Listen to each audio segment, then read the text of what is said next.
Everyone, good morning. नवीन दिवसाची नवीन सुरुवात आणि आजचा नवीन ब्लॉग. आज आहे मार्गशीर्षातला पहिला गुरुवार. तर तुम्हा सगळ्या महिलांना मार्गशीर्षातल्या पहिल्या गुरुवारच्या खूप साऱ्या शुभेच्छा. बरं, उमानमध्ये माझा हा 5वा वर्ष आहे मार्गशीर्षचा आणि पूर्ण भक्तिभावाने ह्या वर्षी आपल्या घरी श्री लक्ष्मी मातेचं आगमन झालं आहे.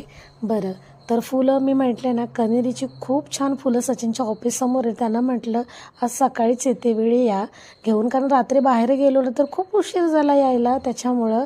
आणि माणकाम झालं होतं, घरी कोणीच नाही दिसणार. दर्शला सुट्टी आहे, सचिनला सुट्टी नाही आहे कारण नॅशनल डे चालू आहे, तरी पण नाही, मंथ एंड चालू आहे. आणि दरी बाहेर मित्रांबरोबर खेळायला गेले. त्याचे बरेचसे मित्र आउटसाईडला गेलेत कारण 4 दिवसाची सुट्टी असल्यामुळे लांबची ट्रिप करतात. आणि एक त्याचा मित्र आहे इंडियाला जाणार आहे म्हणून तो आहे.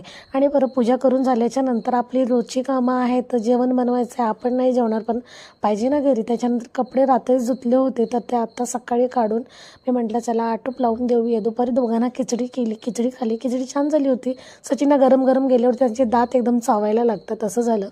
आणि संध्याकाळी मस्त अशी जेवणाला लागली. बाकीचं जेवण झालेलं, फक्त पुऱ्या बनवायच्या होत्या. मी म्हटलं देवाची म्हणजे लक्ष्मीला पुढं नैवेद्याची थाली करते तर आधी 2 पुऱ्या गरम गरम काढून घेते, नंतर मग आम्हाला करते नंतर गरम गरम. तर त्यासाठी त्याचबरोबर पापड पण तळून काढला आणि देवीला नैवेद्य पहिले संध्याकाळचं दाखवलं. नंतर आम्ही पण मिळून जेवण केला आणि मग मार्केटला गेलो. दशला घरी ठेवलं होतं.